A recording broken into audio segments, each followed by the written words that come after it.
All right, so we are going to go ahead and get started. I'm so happy to be here today. So those of you who don't know me, my name is Dr. Karen Wilson. I am the founder of childnexus.com, which is an online platform that connects parents whose children are struggling with learning, processing, or social emotional challenges with professionals who provide services.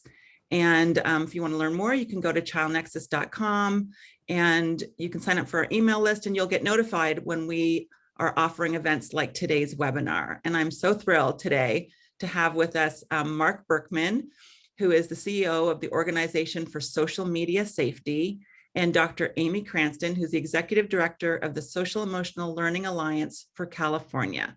And today we're actually going to have a discussion about social media exposure, the dangers of social media, and how parents and educators can help keep children safe. And one of the reasons why I wanted to have this conversation is because I was telling Dr. Cranston before we started is that we work with a lot of children who have language-based weaknesses, maybe difficulties with social functioning, and they seem to be a little more vulnerable to the adverse impact of interacting with social media. And so I wanted to have this conversation. Obviously, all parents and educators can benefit from the information, but I was particularly interested because of the kids and the adolescents that I see in our private practice. So I would love to get started. Again, thank you, Dr. Amy Cranston and Mark Berkman for being with us here today. We are thrilled to have you.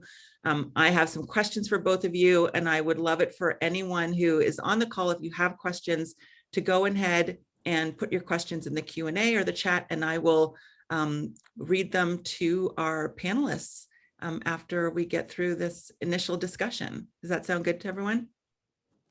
Perfect. All right. So Mark, I'd love to get started with you. Can you tell us a little bit about the Organization for Social Media Safety and what it is that you do?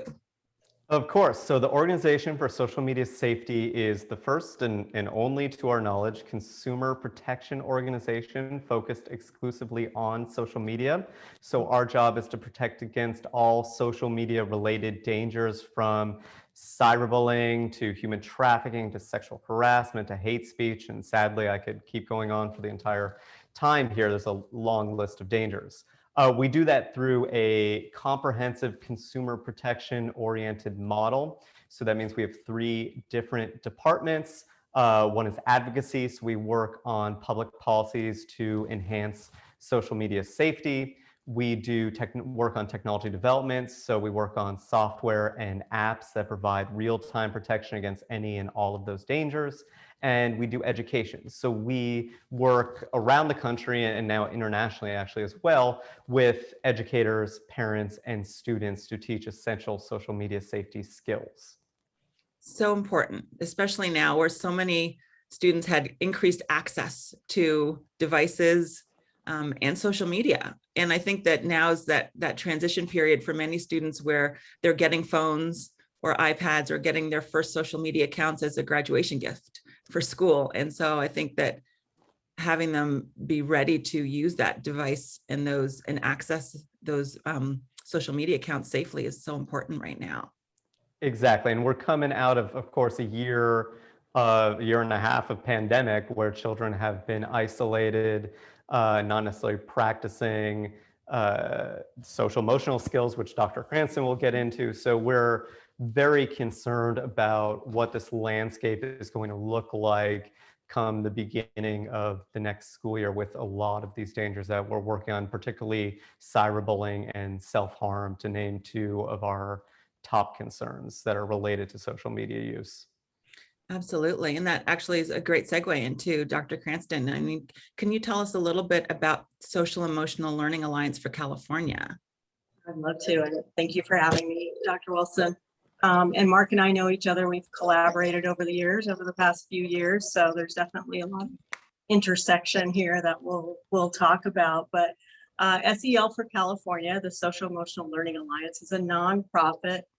We're part of a national network. There's about 20 states now that have an SEL4. SEL, if you're outside of the educator bubble, is SocialEmotional Learning. It's not new. It's been around for a very long time, but it has kind of come into favor more recently, especially over this past year, with all the issues that we've all been dealing with. It's really come to light that this is an area that we need to really focus on in our K-12 education system, not just in light of the recent circumstances, but just in general going forward. And essentially what SEL is it's teaching kids those basic skills, life skills, workplace skills that go by a lot of different names, but all those skills outside of academics that we all need to be successful in life. So usually when I'm talking to adults outside of education, I'll say, Dr. Wilson, if you would tell me, what are your greatest strengths that your character traits that you call on every day that you feel have made you successful in life, personally and professionally? The types of things you're probably going to tell me are things like resiliency, determination, those types of things is what we hear and attribute our successes to, not I was a really good test taker or I was really good at math or things like that. So all those essential skills that are every bit as important as academics and are actually the foundation for all learning. Right. And would you say that empathy is part of that? Empathy, compassion, Yes. resiliency, perspective taking, all those things, yes. And so how does the social emotional learning impact social media related dangers like cyberbullying, sexting, social media addiction? I would love to talk about that because they're connected in a significant way. Yeah, and I noticed you mentioned this when you first opened, you mentioned something about kids being more vulnerable. So indeed, and as tricky as some of these things are that I'm sure Mark will talk about, and anyone, including adults, can fall into these traps sometimes. But I think the more we, educate our kids and arm them with the skills they need, self-esteem, good judgment, decision-making skills, all of these things that are part of the SEL skill set, I think can help really make our kids a little less vulnerable to. Yeah. And what are your, I'm thinking about us coming out of this pandemic. What are your biggest concerns with regard to social emotional learning and social media safety? Because I think you touched on the fact that a lot of kids have been isolated for an extended period of time. Some never returned back to in-person instruction, and those that have, it's very limited. So what are your concerns now as we as it relates to social media? I have a lot of concerns. Okay, where do we start? I know, exactly. It's a long list. Over the last year, we've been very encouraged by the new focus on sort of a new kind of a shift in our priorities, right? Where we're looking at everyone's mental health and well-being as a top priority, right? So we want to keep the focus on that as we go back to school, as we bring kids back, and educators as well, because this has been a rough year for educators. We want to make sure that attention that mental health has received recently, that focus stays there, and we don't get caught up into these old patterns of just being kind of myopic with our, standardized testing scores and things of that nature, because all we've been hearing about lately, right, is learning loss. We're all concerned about learning loss. How are we going to catch these kids up with everything they've lost? Well, a lot of us in education feel that really the emphasis still needs to stay on mental health and well-being and social emotional learning first and foremost. So my biggest concern, to answer your question, is that all goes out the window as we scramble to get them caught up academically. So I hope that's not the case. Yeah, and I hope so too, because I'm thinking about the summer is upon us. I know my kids are getting ready to have their summer begin as of Friday, and I know some parents who have this over concern about learning loss are trying to figure out what can I do over the summer to close the gap with respect to information that was lost, and how do I help catch them up? What are your thoughts on, what are you advising parents and educators regarding summer school and hiring people to help them close that gap? Well, I think, having those conversations really too about where kids' heads are right now, what are their concerns? What's on their mind? What are they looking forward to about returning to school, and what might they be apprehensive about? And with regard to the intersection with what Mark's going to talk about, and I'm eager to hear myself, because what has been happening in that realm over this past year when kids have been at home and they've been, on Zoom like we all have, what have been the trends that we're seeing that we should be concerned about? Because it's all interconnected, right? It's all connected to everyone's mental health, well-being, and education. This pandemic certainly showed us how dependent our whole society, even our economy, is on our K-12 education system, right? Absolutely. Kids couldn't go to school, parents couldn't go to work. So it put a lot of stress and emphasis on our system, and that, the educators can't be the answer to everything, right? So it is going to take a lot more collaborative relationships, such as what we're talking about right here, to really kind of address the myriad issues. Absolutely. And it seems like social media was an outlet for so many students who were, again, locked down and unable to interact with their peers. Mark, what about you? What are your biggest concerns right now when it comes to social media safety? What are some things that you've been seeing and some trends that Dr. Cranston mentioned? Yeah, I mean, first of all, I want to add, we're so lucky to have Dr. Cranston in our orbit. She serves on our advisory council. Dr. Cranston, SEL for California, is really at the forefront of efforts in making sure that our children have the necessary socio-emotional learning skills. And it's a big part of keeping children safe on social media. Adults as well that could also use some training, as we all know. So the big concerns coming out of the pandemic, and there are plenty of them.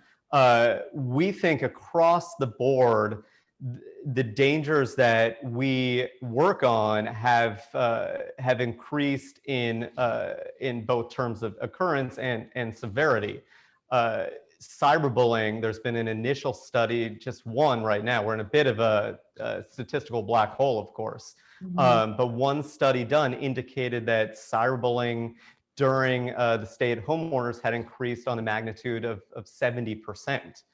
And so horrifically concerning. We were already looking at cyberbullying statistics pre-pandemic. We found about 40% of students starting the 5th grade up had reported being cyberbullied themselves. And then you need to understand that in conjunction with the statistic that's found that 20% of cyberbullied students contemplate suicide and 10% act on it. So the stakes are incredibly high, not to mention the other list of long and short-term effects on victims of cyberbullying. So cyberbullying is a top concern. And again, that was during the stay-at-home orders. We've had children cooped up for a year, not practicing social skills, not engaging in SEL skills and learning. What is this going to look like when children return in the fall to school, hopefully on a normal basis, and start interacting with each other and bringing that home onto social media where the cyberbullying happens? So a big concern there. Obviously, mental health and self-harm, which has a very significant correlation to excessive social media use. One study found that teens using social media more than 5 hours a day had a 70% higher risk of suicidal thoughts and actions as compared to teens that were using it for just 1 hour a day. So a very concerning correlation that's been found in the literature. All of, as you mentioned, time on social media has increased dramatically over the course of the pandemic. So, what are we walking into next year when we return to normal life in terms of mental health and social media use? A big concern there. Then across the board, there's little studies here and there, and little surveys here and there that indicate increased risk. Sexual harassment, there was one study done that found, I believe, I don't remember the exact number, but I think it was a 60% increase in occurrence of sexual harassment on female medical practitioners. So speaking to my other two panelists here, one research firm found that those incidences that female medical practitioners were being targeted over social media with sexual harassment. So little bits and pieces across the board of very concerning information about how this past year has changed the nature of the dangers and the occurrence of the dangers that we work on. And are you seeing any trends in terms of ages of students, grades, where there seems to be an increase? It seems like when we think about that social media access, it's high school, but I'm seeing younger and younger students getting access to social media and accounts even as early as middle school. So taking a step back, we define social media very expansively. So to us, it's any application, internet site, other software where you can publicly exchange content with other users. So images, video, text. So that includes gaming sites like Fortnite and Roblox, video sharing platforms like YouTube, the more classic feed-based platforms where content scrolls through a screen like TikTok and Instagram, and messaging sites like Snapchat. So yes, children as young as first or second grade are on some of these platforms. YouTube, we're seeing TikTok, kids using TikTok second, third grade. So it's starting very early, and these dangers that we're talking about are present on all of those platforms. Right. So there's a big concern there. Right. And I think that we think about social media as some of those bigger sites like Facebook and TikTok and Instagram, but also I'm thinking Google Hangouts, where that was the outlet for a lot of younger students, elementary school. It actually, a lot of cyberbullying is happening on Google Hangouts because schools were using Google apps, and any opportunity that the kids had to exchange chatting and texting away from adult eyes and monitoring, there was cyberbullying happening among some other issues that popped up. So, we're aware of the problem. We see that, and actually, I want to take a step back because cyberbullying is such a broad term. Can you define what that looks like, what that means? Because I think people may have misconceptions about what exactly that is and what it might look like. That's such an important question because, and we teach this to parents as well. We at the Organization for Social Media Safety tend to think and theorize that we've actually done a good job of associating the term cyberbullying and bullying with something wrong, something that's against our community values. And I think a lot of students have internalized that. The problem is that a lot of activity that actually is cyberbullying, kids are perpetrating without making the connection, and it's causing a lot of harm. So the classic definition of cyberbullying is the repeated harassment of someone else through the internet. We think that the term repeated is becoming less and less important, and we're really just focused on harassment of someone through the internet. So we need to make sure that our students are associating cyberbullying with things like pranks and challenges. So doing a prank and not taking a second to think, is this going to hurt someone physically or emotionally? Outing someone over social media is a huge form of cyberbullying, or sharing other private information that often has the worst and most tragic outcomes that a lot of kids don't take a second to think about. We tend to teach the tragic case of Tyler Clementi, who was a freshman at Rutgers, and his roommate secretly webcammed him while he was in the room with a boy he was dating, and then shared that footage on Twitter, where it went viral. So essentially, his roommate was outing Tyler through social media, and Tyler tragically died by suicide a few weeks earlier. That principle, even though these were two freshmen in college, that principle applies on down to second grade as soon as children are using social media. So making sure that we have a comprehensive awareness, parents, educators, parents, and students, of what cyberbullying can look like on social media. One other example I'll give quickly is students are ganging up on other students on Fortnite and Roblox gaming platforms.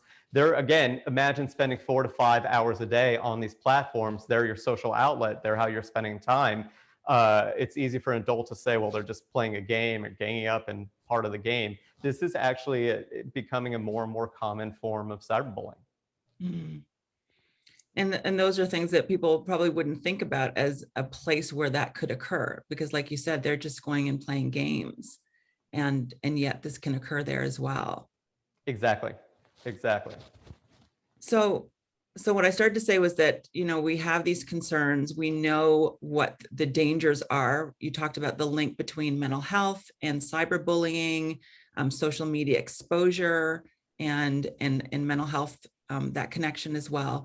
So I guess, Dr. Cranston, like, what can parents and practitioners do? I'm thinking that now we're getting ready to prepare for summer.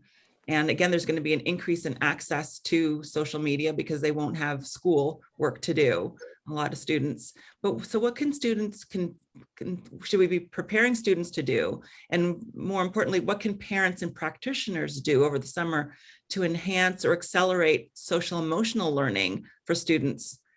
So in order to help them with managing social media access. Yeah, great question. I love the way you framed it all. I think the first thing is that we need to make this as much of a priority as anything academic is, because if it's just kind of pushed to the side of, oh yeah, and that's good to know too, it's really, to me, it's the most important thing. And when it comes to cyberbullying, we talked about it a little bit. It's that sense of lack of compassion or empathy that we're sensing in our kids sometimes these days. And, who knows what to attribute that to? Maybe it's just, because they live and have grown up in a more digital world than we did. There's kind of that disconnect of what's real and what's not, right? But we see adults doing this too on social media, right? Where you can hide behind social media, you can be a lot more mean and a lot more, doing things that you wouldn't necessarily do in person to someone's face. So I think that, parents, especially having those kinds of conversations with their kids, and making sure they understand the reality of it, that this is, even though you're not seeing this person face to face, this is still a real person with real feelings. And would you do this, to your friend in person, kind of thing? So on the side of, understanding where kids are coming from, obviously they're still learning and developing, right? So, and that's how we learn, through making these kinds of mistakes. Hopefully we can learn those, the younger, the better, so that they're not getting to college and doing something like that, outing your roommate.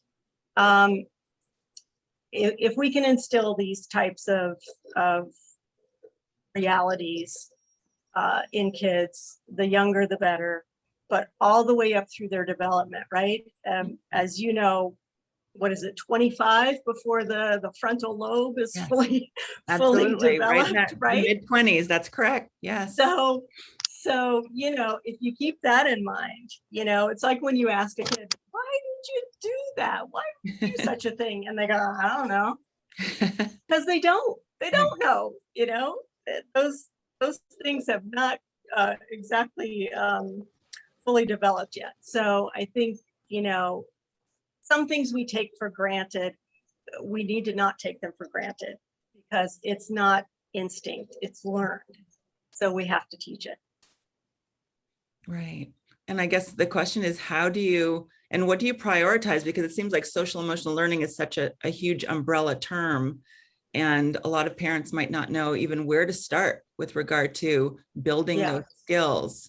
And you talked about some of those: compassion, empathy. Yeah. So there's essentially 5 core competencies that we identify in SEL. And that's self-awareness, social awareness, relationship skills, self-management, and responsible decision-making. So underneath those buckets is where we find all those other sort of sub, empathy, compassion. So if you think in terms of what we're trying to do here is develop human beings that are able to relate to other people, to take someone else's perspective, to feel empathy and compassion for another person. All those things that unfortunately we don't typically learn in school, right? And usually we learn them through trial and error in our experiences as we're growing up. And sometimes as a practitioner, sometimes well into adulthood, they're still not there. So, right. So if those things that we just kind of take for granted, if we come to the realization that actually, no, those are taught and learned. So we need to be intentional about it. Yeah, and it seems like that social emotional learning is both important for protecting them, our kids, from cyberbullying, and also protecting them from becoming a cyberbully. So it works in both ways. Exactly. We talked about the compassion and empathy. That would be on the cyberbullying part, and self-esteem and confidence, and these things that can be protective factors, right, for kids that may become vulnerable to such things. And so go ahead. I was just going to say, I would add there too, we teach, there's three perspectives when it comes to cyberbullying. As you said, the perpetrator, the person that's being victimized. There's also the bystander or the witness. And statistically, surveys have found 90% of fifth graders and up will witness cyberbullying. We think it's probably 98 or 99% in reality. And so those skills that you just mentioned also teach our children how to be an upstander and help, provide some necessary support to the person being victimized. Yes. And so where can parents get more information, or educators even get more information about social emotional learning, Dr. Cranston? Well, they can certainly visit our website. They can join as a member. That way they'll get their, our monthly newsletter, stay current on research and so forth. And that's SEL4CA.org.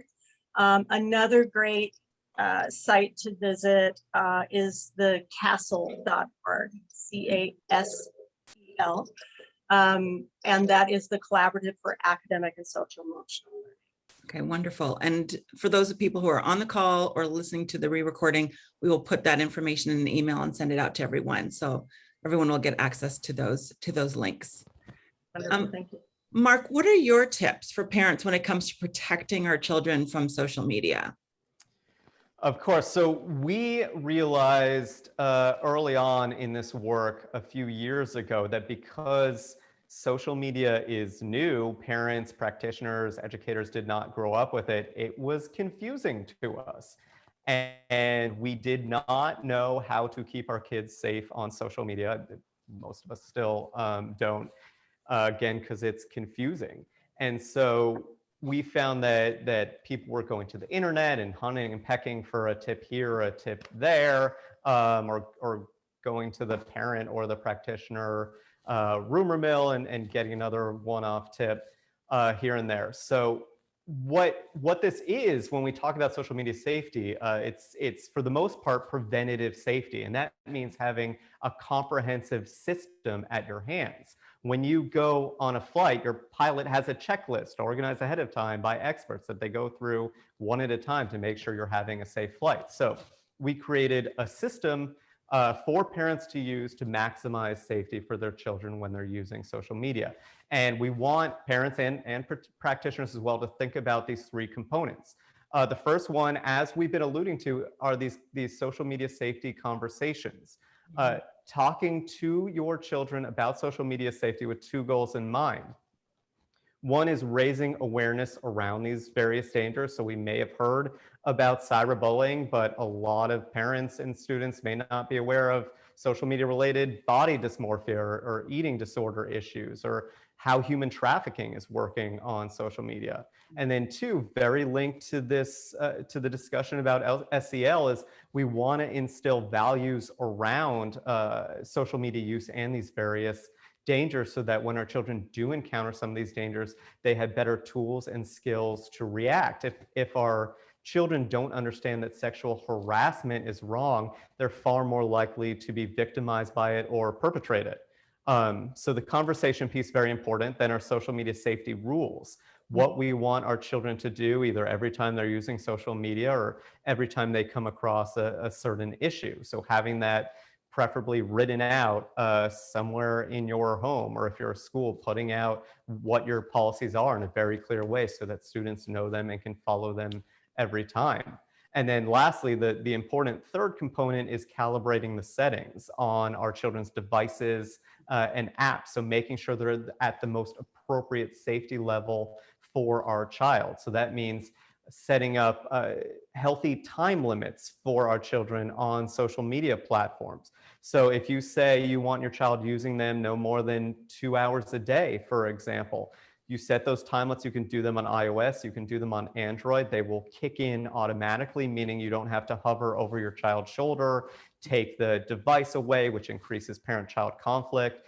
These will kick in automatically. It helps our children learn to self-regulate the amount of time that they're on and budget how they're using their devices.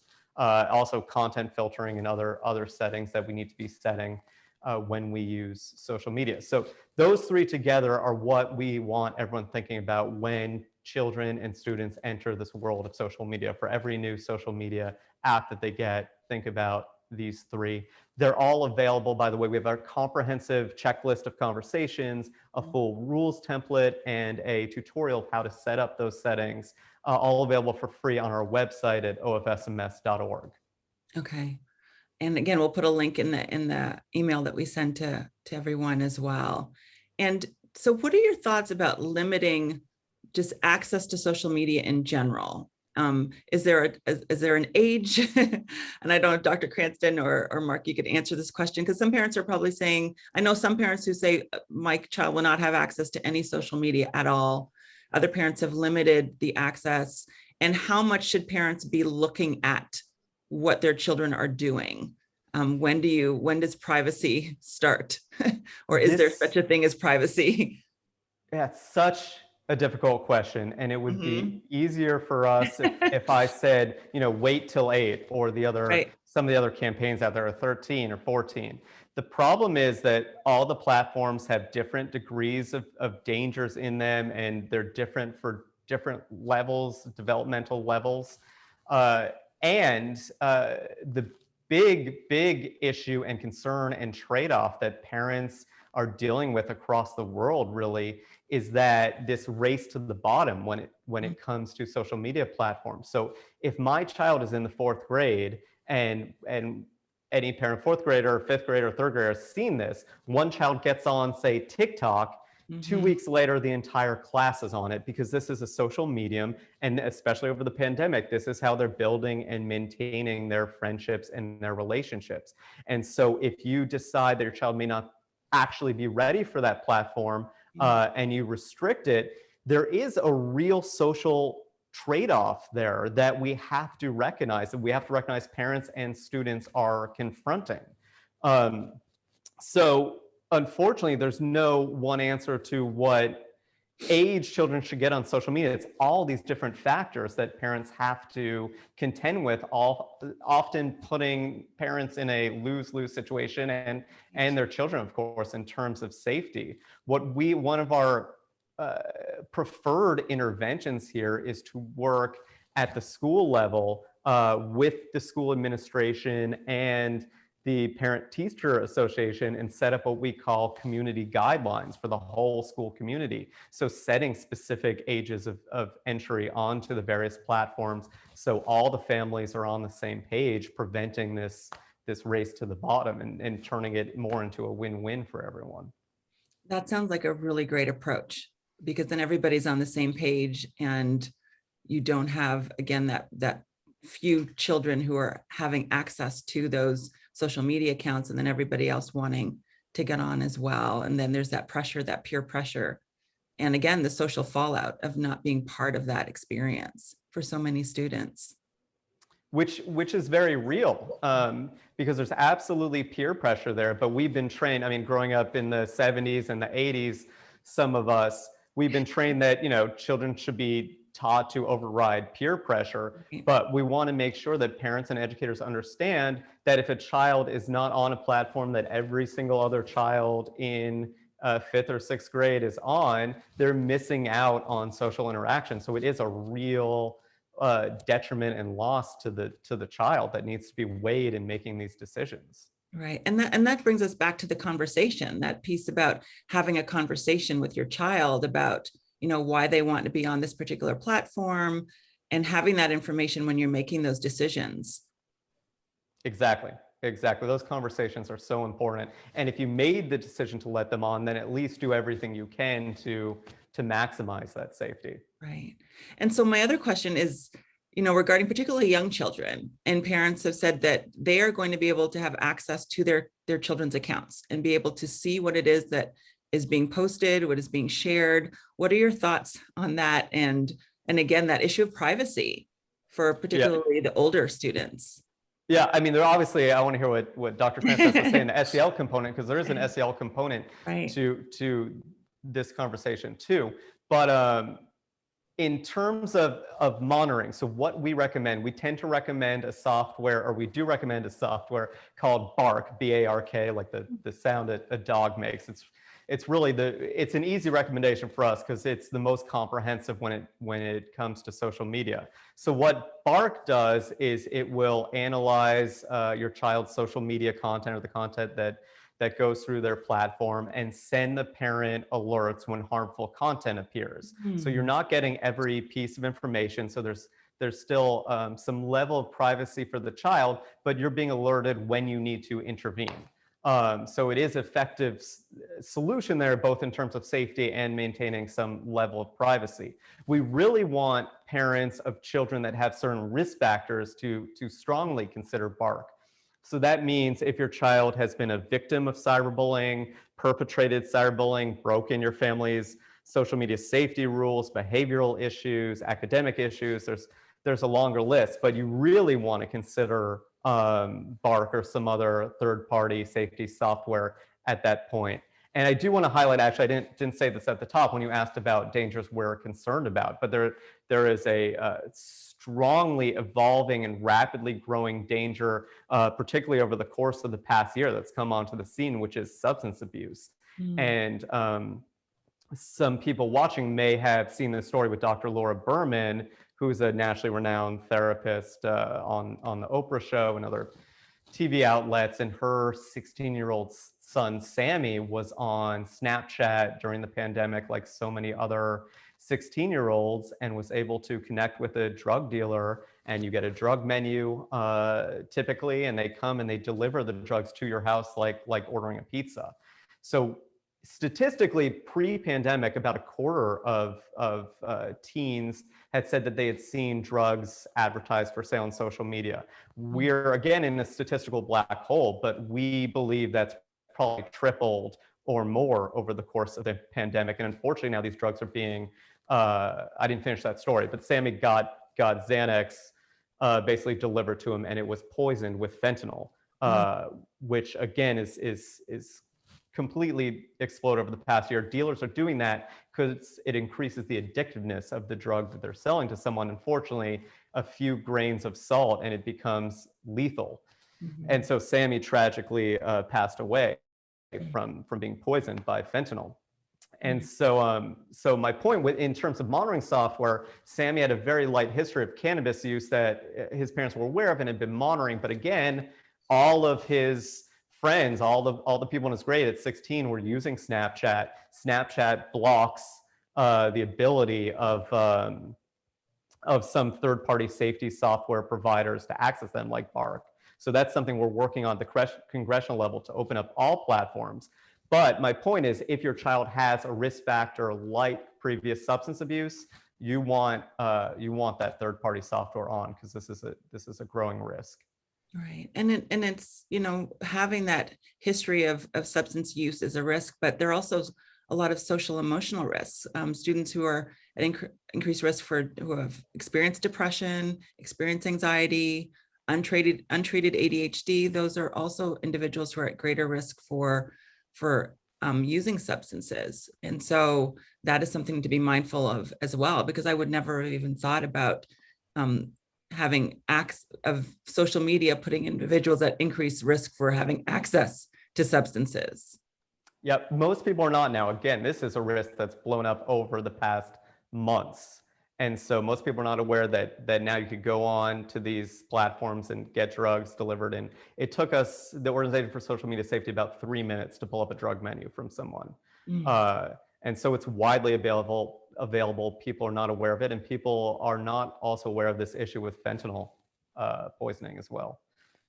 So you've mentioned the substance use dangers and cyberbullying. You also mentioned body dysmorphia. Can you talk a little bit more about that as it relates to social media?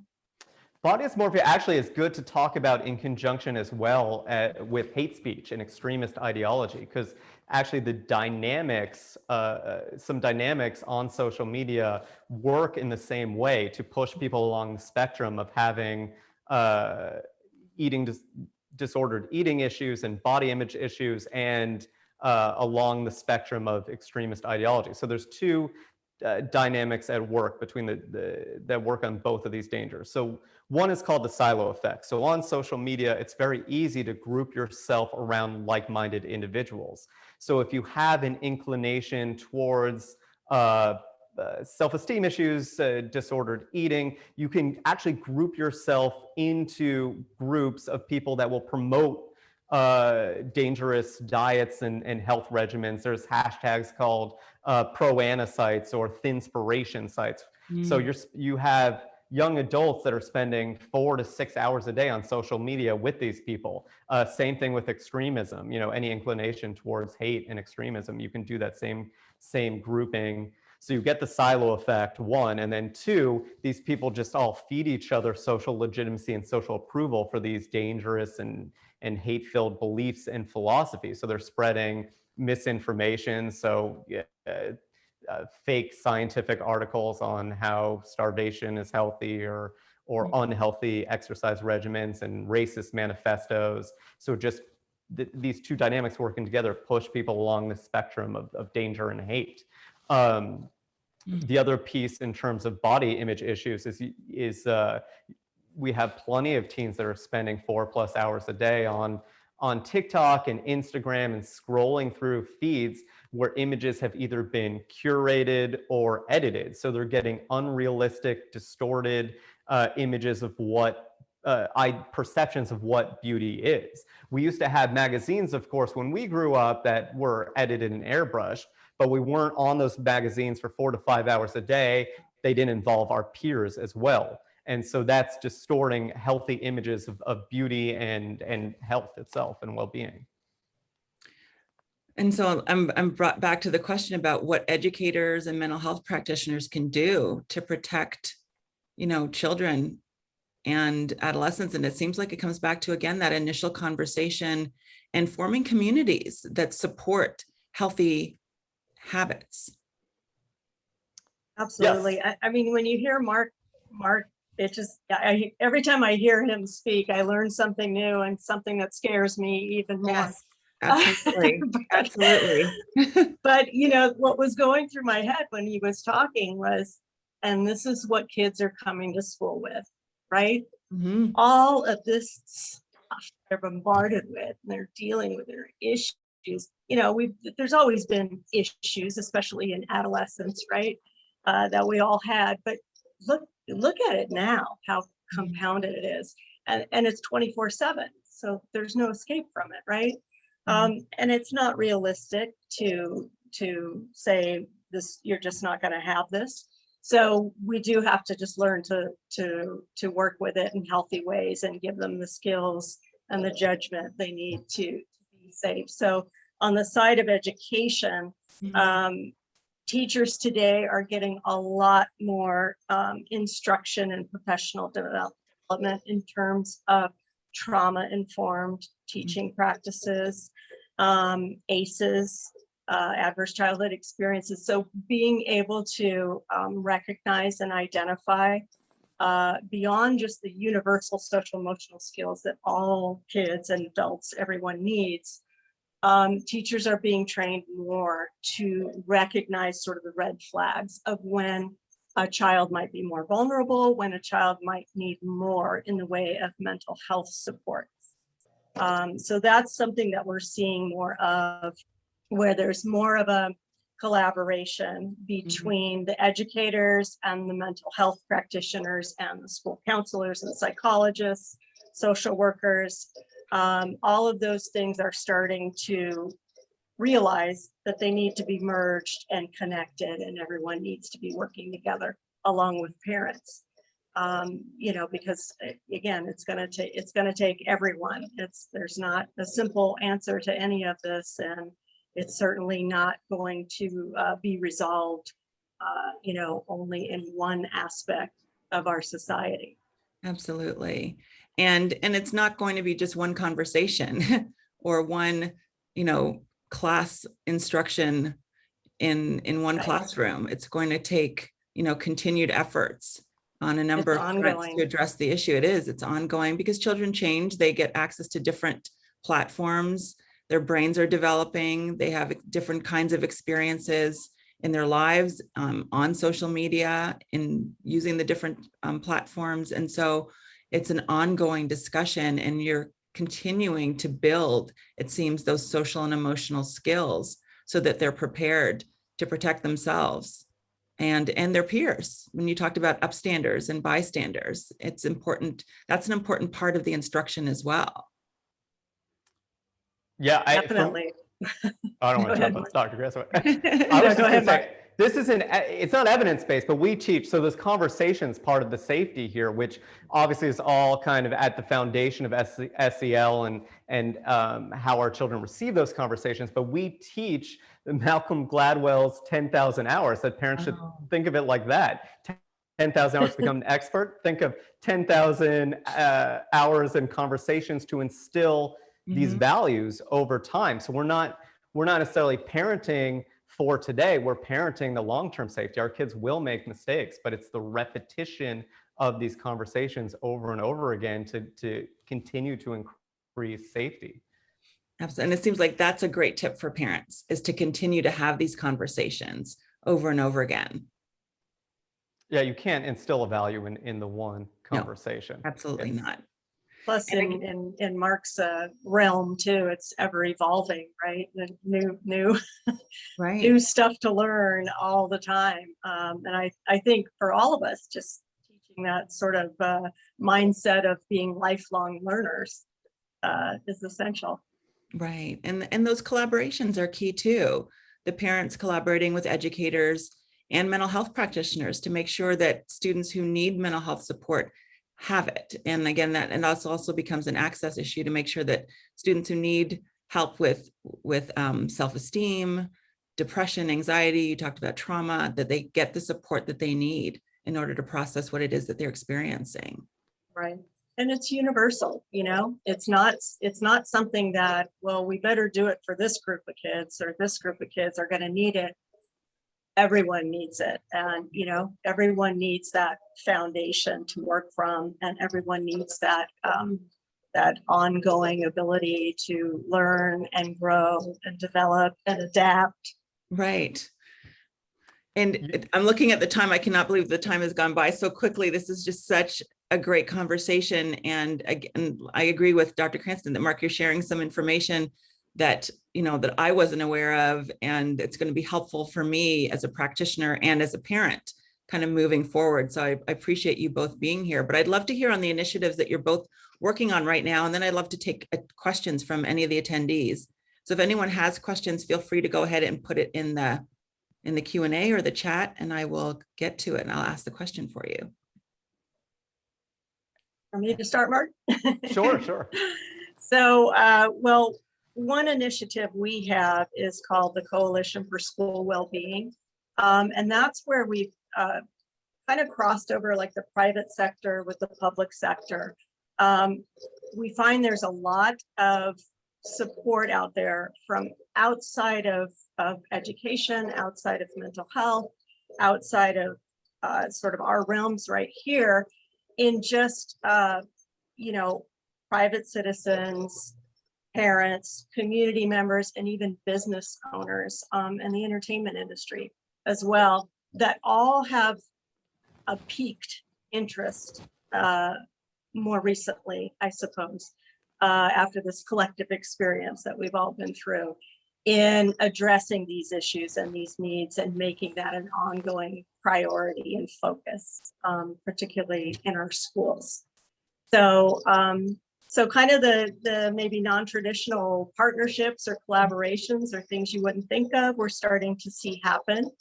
And we work very closely with the California Department of Ed too. So we do have a lot of support and there's a lot of funding out there available now, both state and federal, for exactly these things to support mental health, social emotional learning, and all these types of additional supports within our school structure. So now is the time. That's encouraging. That's very encouraging. Yeah, we have a number of initiatives going on right now. As I mentioned, our free course is available for parents on our website. We believe there's nothing else like it out there. So it's a comprehensive course for parents, and you go through our full list of conversations and rules, like I said, and the settings. So that's available for free.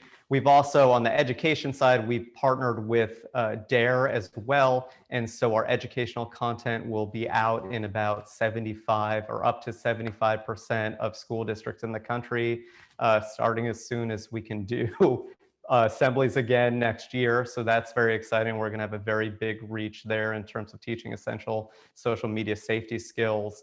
On the advocacy side, we have a number of initiatives in progress right now. I mentioned one of our most important, dealing with substance abuse, but a full range of dangers. So I mentioned that there are platforms like Snapchat and TikTok that a lot of children are on that block third-party safety software from working because they block access to the data for no real reason. And so we are working at the highest levels of Congress right now to make sure that all social media platforms open their data up to legitimate third-party safety software, so parents have an additional tool to protect their children, which is so important. And if that's a universal ability across social media platforms, parents are going to have that much more coverage, and kids won't be able to shop around on platforms that might be more dangerous. So we're hopeful we might be able to get that passed this year. Wonderful. I should add too, there's a petition for that effort on change.org at Let Parents Protect. If you go to change.org/letparentsprotect, you can sign that petition and help that effort. Wonderful. Wonderful. I'll make sure I put these links in the email that I'm sending out. So I'm looking to see, and I've been looking at the chat and the Q&A, no questions. And I think it's just because you've answered them all. I think you've answered all the questions. And again, we want to make sure that parents and educators have resources, have a place to go to access information that will help them keep children and adolescents safe. So again, we're going to put all of that information in an email with links to the Social Emotional Learning and the Organization for Social Media Safety. Will have all that information available to anyone who is watching this live and who is watching the recording. I just want to thank you both for being here, for sharing your expertise, and for giving us some hope about safety initiatives, and also just some guidance on how to keep our children safe. So thank you both for being here. Thank you so much for having me. Appreciate it. All right, so thanks a lot for everyone who attended. We're getting some feedback. Thanks for the information. Thank you for this great webinar. So again, thanks for everyone for coming, and we will be in touch. Thank you all.